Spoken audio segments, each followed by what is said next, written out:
What's up, guys, and welcome to the first ever podcast on this new channel that I just created. It's called Fairweather Fan. It's very low maintenance. I described a little bit about it on my YouTube channel or my other YouTube channel if you're watching this on the YouTube channel. This podcast will be going up on Spotify and on YouTube every week, or every time that I make an episode. So if you want to listen to it on Spotify, you can go ahead and do that. If you want to listen to it on YouTube, you can go ahead and do that. There's a video on the YouTube one. I'm not sure if I'll keep that up, but I'm going to try to make this work as much as I possibly can. So, like I said, this is the first ever episode. My name is Anthony, and on this podcast, I intend to talk about NASCAR and Philly sports. And I know that you're really not supposed to combine the two things. You're not supposed to combine um, two topics together for a podcasting series, but I don't care. This is pretty low maintenance, and I'm just going to talk about whatever I feel like talking about. So, um, if I pause for a while and I'm looking at something, that just means I'm looking down at my notes, just by the way. Um, yeah. So I'll go over a little bit about some of the stuff that I have scheduled or some of the stuff that I'll be doing with this platform. So, first of all, there's obviously a podcast. There's going to be an episode probably once every couple of weeks or so. I'm going to be most active on social media. I'm going to be using the social media pages, which are Instagram and Twitter, and they can be found in a link in the description of the YouTube video. It's just at Fairweather Fan, fan with PH, because Philly. Um, so yeah, you can find all those links in the description of YouTube, and then just follow them if you're listening to this on Spotify. I'm going to be posting there most often, probably at least once a day now. It's mostly going to be rants about the Flyers and the Sixers and maybe a little bit of NASCAR. I'm basically going to be spamming your feed, so if you want that, go check that out.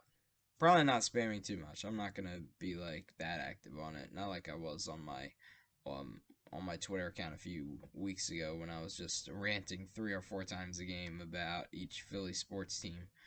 Um, but yeah, also I have a blog. It's taken me a while to try to set up this blog, and that's going to be there are going to be blog posts whenever really I feel like typing something that I don't want to make a video about and that's too long to write about on social media, or I want to give my immediate opinion on a Philly sports game or a race or something. And then finally, YouTube videos. Other than podcasts, it's kind of uncertain right now what I will be uploading in terms of other YouTube videos, but there's going to be shorter material on the YouTube channel. We'll see what that entails. It might just wind up being like highlights or something like that, or like, me going to a game, like footage I record of a stadium, something like that. We'll see, I guess. I plan on going to the Dover race for NASCAR in a few months, so I might record some footage there. And I'm probably going to vlog that on my other YouTube channel as well. I'll try to remember to put the link to that in the description. It's Man Cave Studios. For those listening on Spotify, it's basically a white logo with film, basically, and inside the film is Man Cave Studios spelled out, and there's a camera on the side of the logo.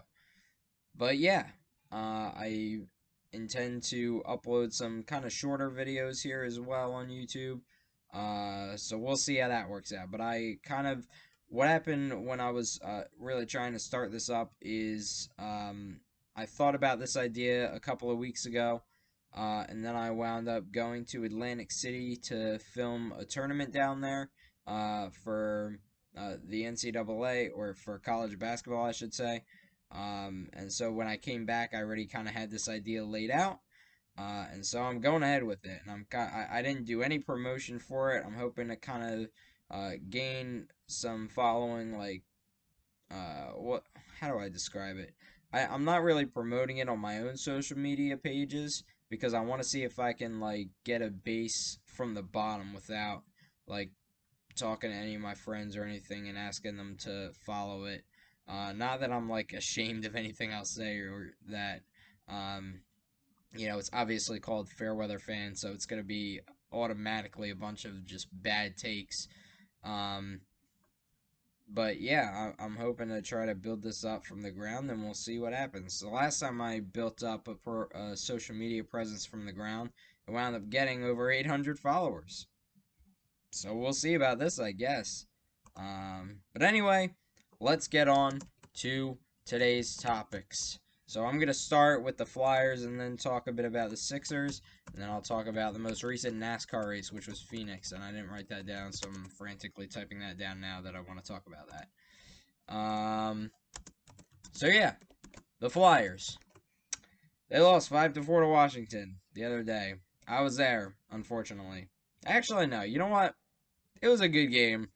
Uh, I could complain about the first two periods, but I got to at least celebrate the third goal. I got that on camera for my vlog, and I was hyped that I actually got a goal, and I recorded a goal for the Flyers. Um, and then I missed the one that made it 5-4 on camera, but I was watching intently at that point. And so they made it a one-goal game, and I got to jump up and down and celebrate a little bit for the first time in a sporting venue since the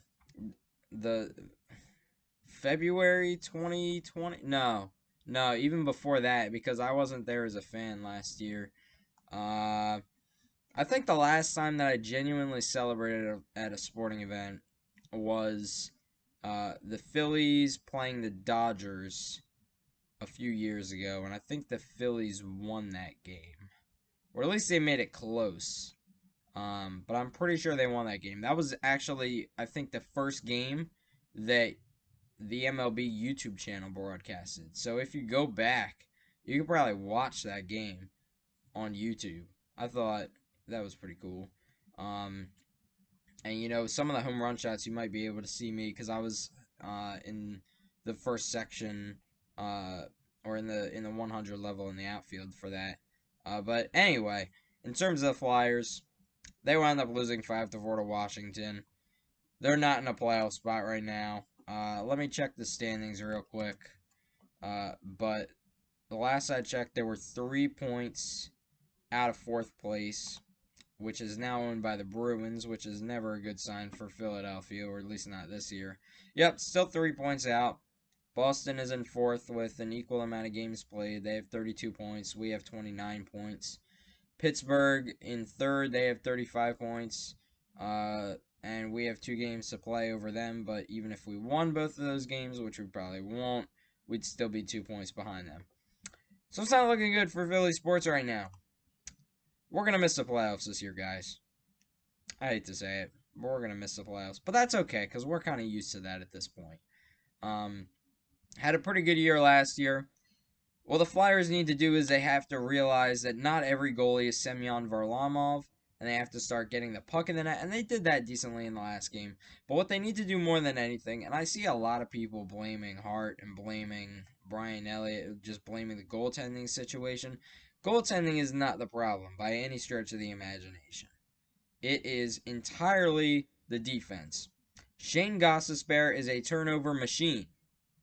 You could get a broken turnstile to play in his position, and it would still have fewer holes. So I don't know why he hasn't been benched at this point. And I was kind of sad, honestly, when he scored that goal against Washington, because that just meant that they're going to keep him out there for another game without benching him. But let's take a look at, I mean, we know that the Flyers, their main target right now is Matthias Ekholm. That would be great for the first pair, because Justin Braun is, I don't know why they have Justin Braun out there on the first pair. They have Nate Prosser playing on the third pair right now. That's just sad. Like, I don't even know what to say about it. They have the second pair, Sanheim and Myers. That's pretty good. I don't mind that. Ivan Provorov, Justin Braun on the first pair. Well, Provorov, honestly, I hate to say it, but Provorov has also been kind of a turnover machine this year. He's just been mediocre, to be honest. Like, everyone on defense, it seems like, has been mediocre. Even, I mean, up until last game, Myers was fine, but then he started turning the puck over a little bit. Sanheim's been all right, but there's nothing special about this defense. It's basically, a decent first pair. Well, an average first pair, a decent second pair, and then whatever the hell this third pair is, that is ridiculous. So yeah, Matthias Ekholm, let's talk about him. Should the Flyers get him? I think that's pretty much like a really easy answer. Yes. Because if you look at the Flyers season so far, it didn't start off that bad. They just completely, lost it. Hold on. Let's go over the season for a second. If I can get this schedule up. So we started the season pretty good. We played the Penguins twice. We beat them by 3 goals both times. The first game was that 6-3 game. The second game was the game where it was 3-2 after the first period, and the Flyers wound up winning 5-2. So we had a pretty good feeling at that point. I think we were home for that series.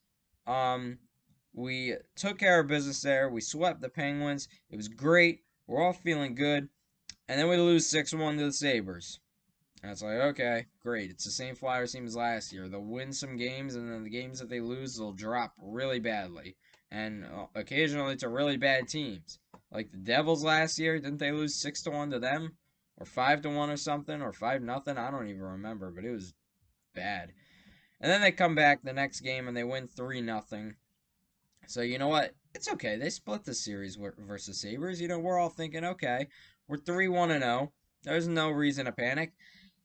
Boston comes to town. Or we go to Boston. And, I mean, we haven't beaten Boston at all this year. The first game they lost in a shootout. The second game they decided to show up the same way that they did against the Sabres. Same game strategy. Lost 6-1. And so, even at that point, it's like, okay, we're 3-2-1. We've got, what's that? 7 points? So I think they were still on top of the division at that point. They swept the Devils. They swept the Islanders. 7-2-1. Here we go. First place in the Mass Mutual East Division.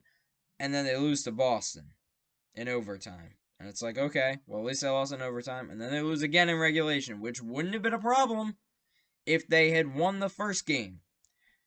But no, or any game against Boston. If they had won the first game that they played the season against Boston, if they had won the first game that they played in that series against Boston, but no. Now they're 0-2-2 against Boston. So you've picked up 2 points out of 8 against a team that right now is 4th. And guess who they don't have? Torrey Krug and Zdeno Chara, 2 of their main guys. They got them to the Stanley Cup a couple years ago. And were big on their team last year as well. And so you're losing to this team and you're supposed to be the best team. But you know what? They go on Super Bowl Sunday. They beat the Capitals 7-4. Scored more touchdowns than the Kansas City Chiefs. I remember the Flyers social media posted something about that. And then we go to that long COVID break. And they don't play a game for 10 days or something like that. And they come back. And they're really short-manned. And we don't expect much of them because, they're playing, even though they're playing the Rangers, who do they really have at that point? I mean, they've got Konechny's out. I think Couturier was out. No, Couturier might not have been out. Voracek was out. Pretty much half the good side of the team was out. And so they wound up taking it to overtime, taking it to a shootout, and then they lost to the Rangers in the shootout. But, at least they picked up a point there. And then they forced through that Lake Tahoe game where the Flyers get killed 7-3. And, even though we've sucked against Boston this season, even that was acceptable because still a lot of the guys that we rely on were out. But then we come back. We start getting all the guys back.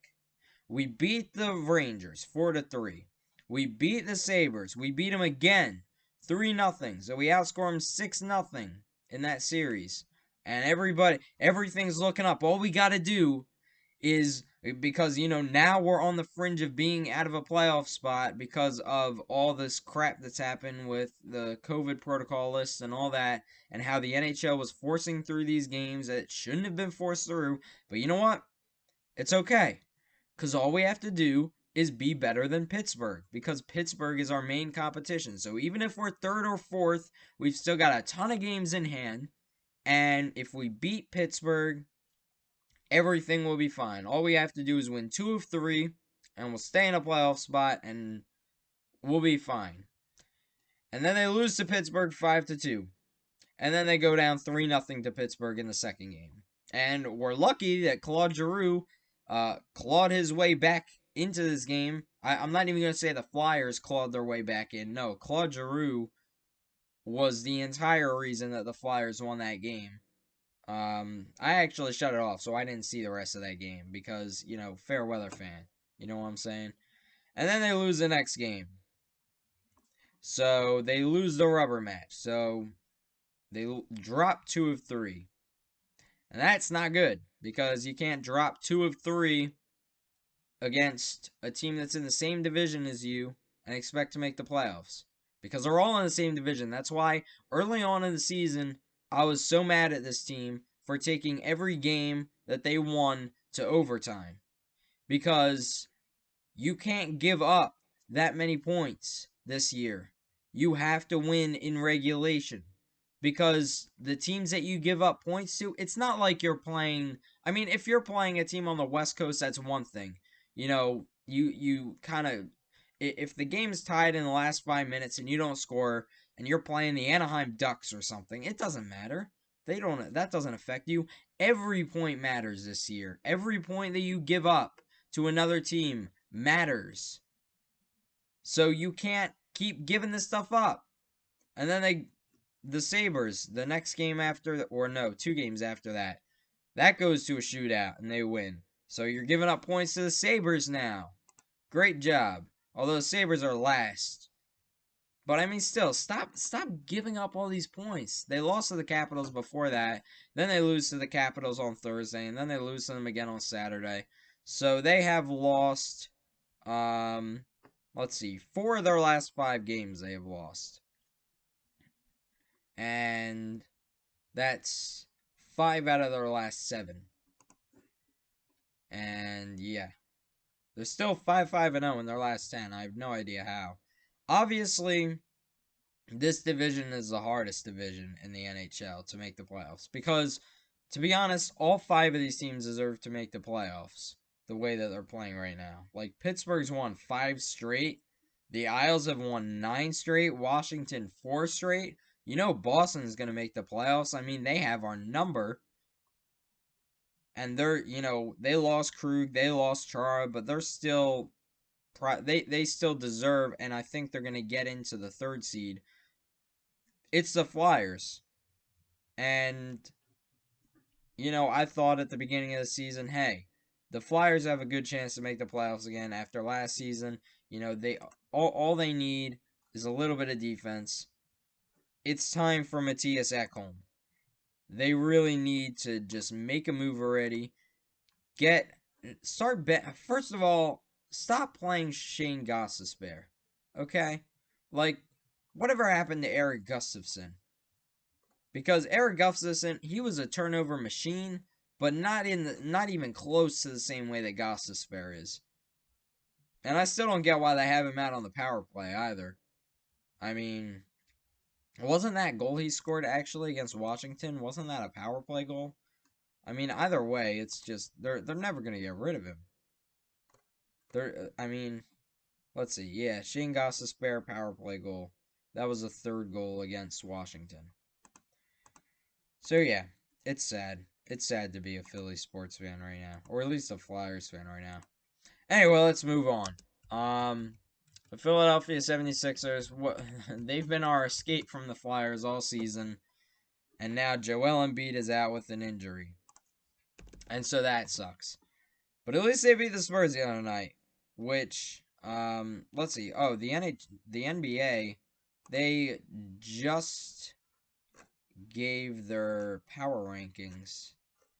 So let's see. They've got the Nets. Somehow they have the Nets in first and the Sixers in second. That's crazy. So they lose Joel Embiid, and now they're second in the power rankings. It's gonna be tight. If they get Kyle Lowry, they could honestly still contest for the East. And maybe even the whole thing. I mean, I don't know what the update is on Anthony Davis. Apparently, it says he's progressing towards a return, but is at least out another 2 weeks.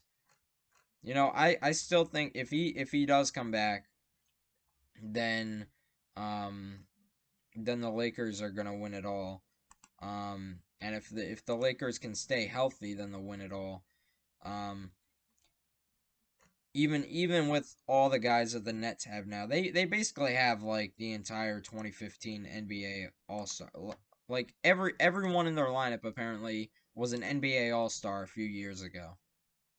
So, despite the Sixers still being first in the East, they have the second best defensive rating in the league. I assume the Jazz are first.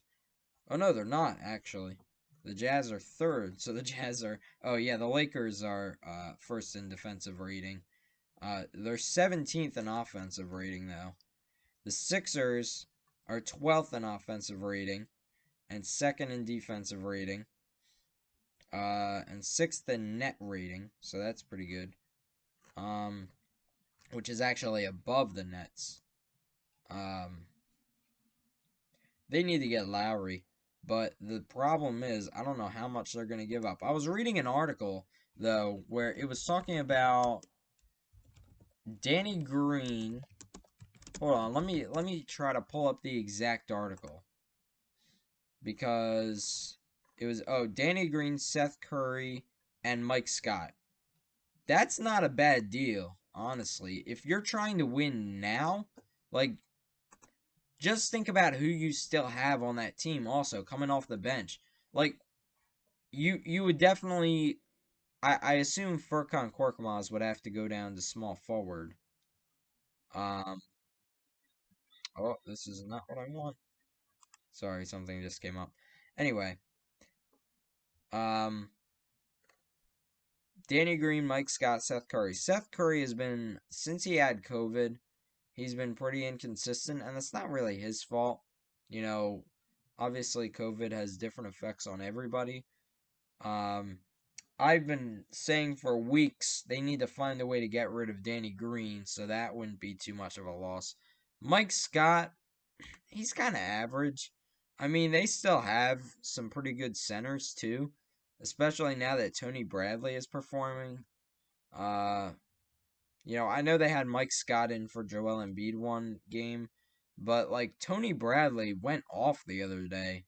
So like if I'm the Raptors, I'm thinking about, maybe getting Bradley instead of Scott.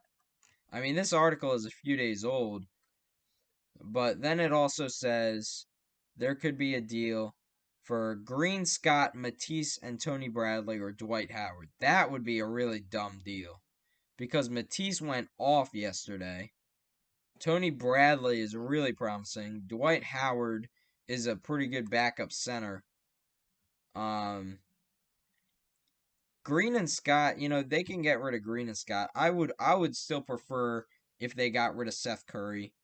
Even if, I mean, because what would there's just a lot of moving pieces with this, but I would love that deal. But you would have a starting lineup that consists of Joel Embiid, Ben Simmons, Tobias Harris, Kyle Lowry. Did I hit? Hold on, let me redo that. Ben Simmons, Joel Embiid, Kyle Lowry, Tobias Harris. Those four in a starting lineup, and then you still have a bench of Matisse Thybulle and Tony Bradley. He's playing really good right now, and I'm definitely forgetting some guys on this team. Let me go back and try to look at the box score yesterday.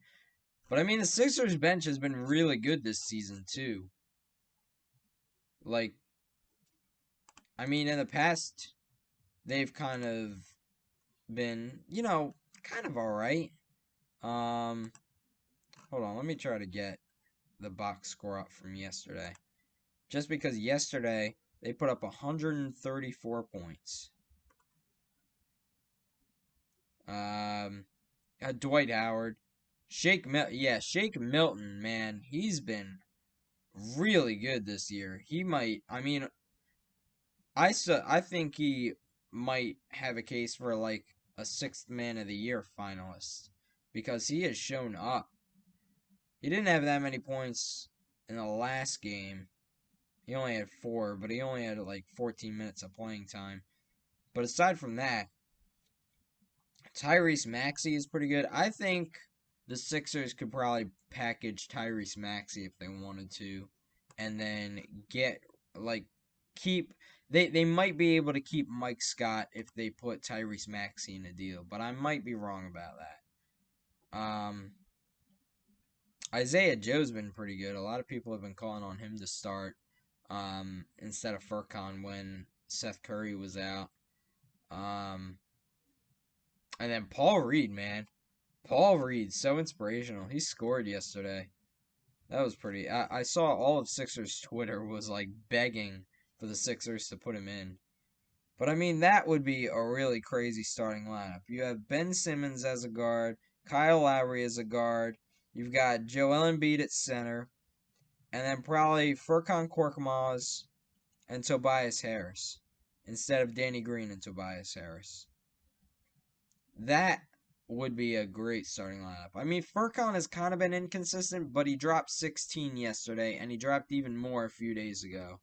So, if that's a weak position, that's always been the weak position. If you can get Furkan to play small forward, though, all the time, then that should be good. Because if you have all of these other guys, then, and that's your weakness, but your bench still isn't a weakness, that is a title contending team. It's Lowry's salary is the only thing. But I don't know who else the Sixers might get. I know they were talking about Beal. Let's see. There's an article about 5 potential targets for the 76ers, including PJ Tucker. Kyle Lowry, Terrence Ross, who's averaging 15 points per game, PJ Tucker. He's only averaging 4 points per game. I know, if you're the Sixers, you have to win now, though. Here we go. Evan Fournier? I've never heard of this guy, but he's pretty good this season. And then Austin Rivers, Doc Rivers' son, right? Yeah. I think you have to go for Lowry. I don't care what his contract is. I mean, 18 points per game, 7 assists per game, 2, almost 3 3-pointers per game. You've got to go after Lowry. Let's see what he's shooting this season. It probably won't tell me. Here we go. He's been pretty good shooting this season. I mean, he's had a few pretty bad games. Like he's been a little bit inconsistent. But, there's a lot of 50%, there's a lot of 60s. It won't show me an average.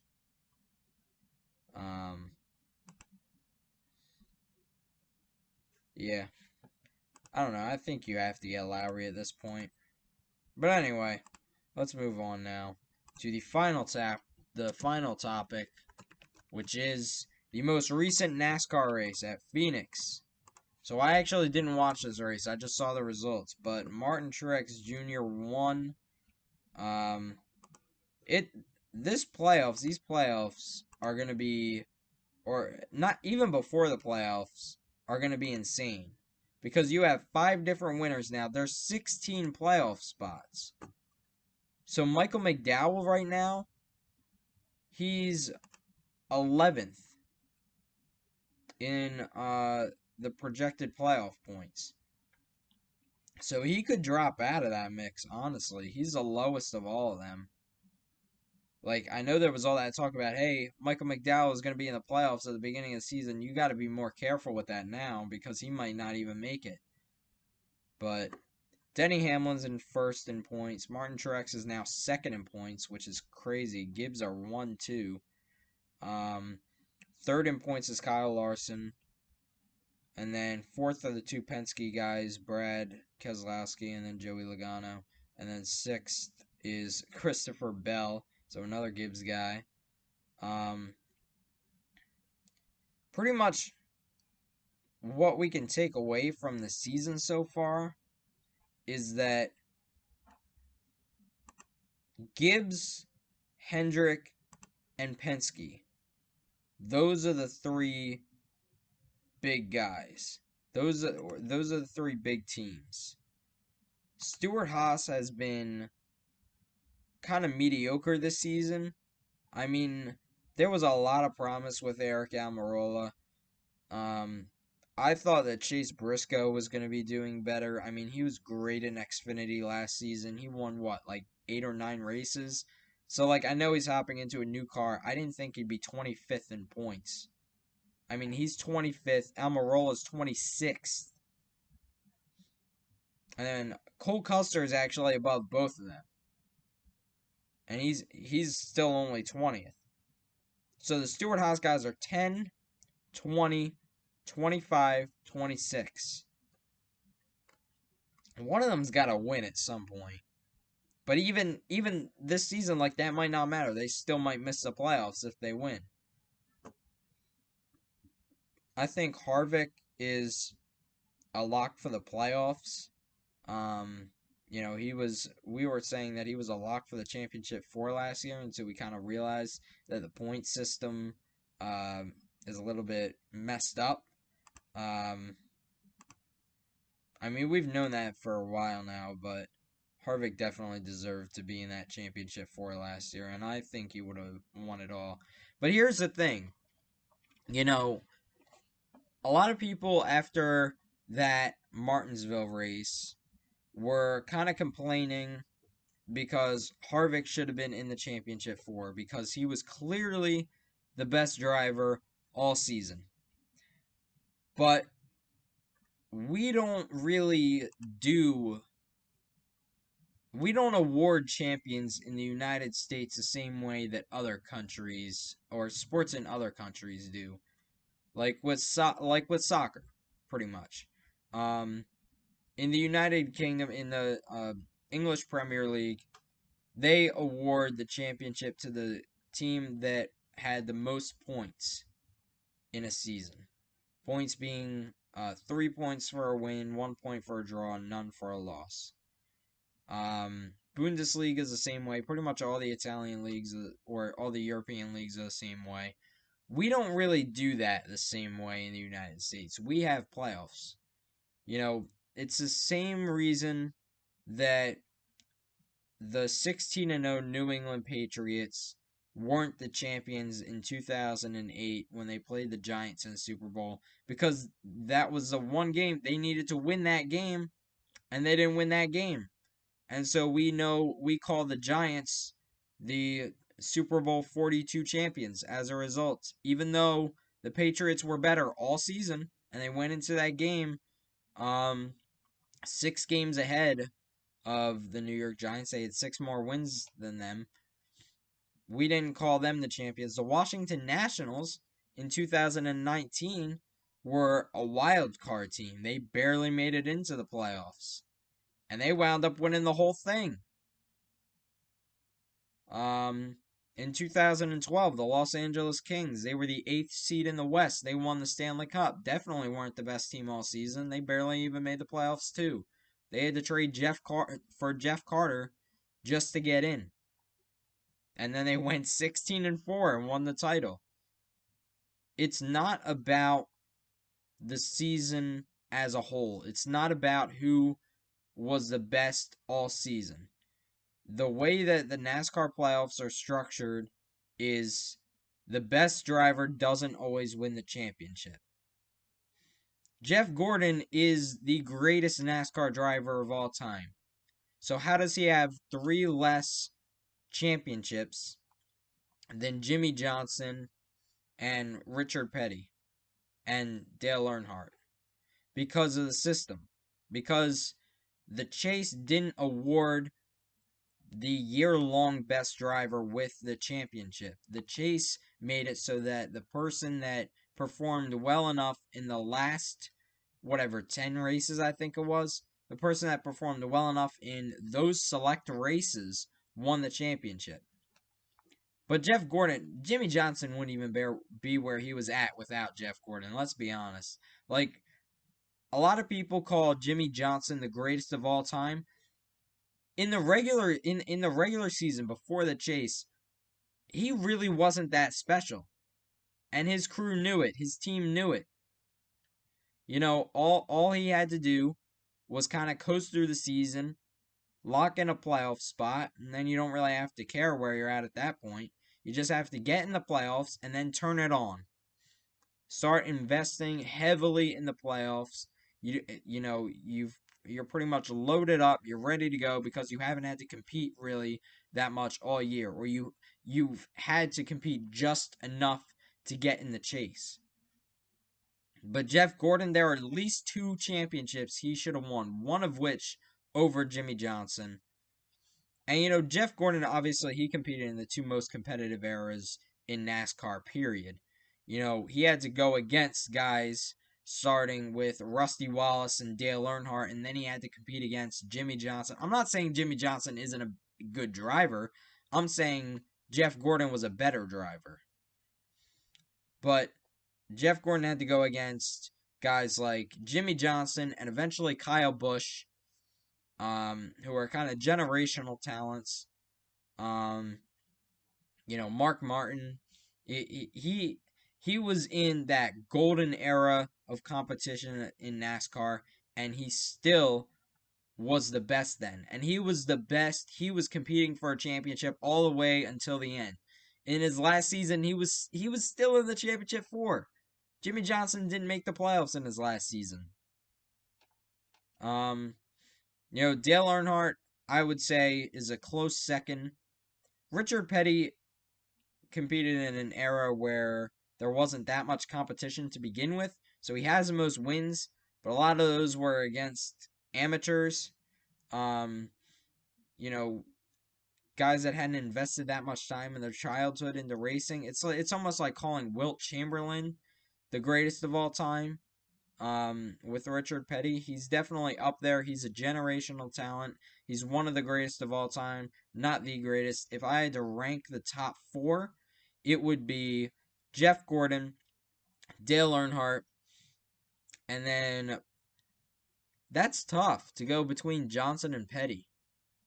I would say Petty and then Johnson. But, I'm also going off of wins too, to an extent. So, Earnhardt won more races than Johnson, so I think that Earnhardt was the better driver. I think he won more races than Johnson. If not, switch the 2 around. But Earnhardt really popularized the sport as well. Like he was the second guy to come along and make the sport as popular as it was, after Petty. But anyway, that's gonna be it for this video. Thank you so much for watching. If you want to follow me on social media, Fairweather Fan is my Instagram and Twitter. It's spelled PHAN fan. If you're listening on Spotify, the links will be in the description of the YouTube video. I've also got a website where everything is located. It's called fairweatherfan.weebly.com. Yes, I still have that Weebly link at the end. But anyway, we'll see when the next podcast is. I might mention it on social media at some point. But yeah, thank you guys very much for listening. I hope to see you next time.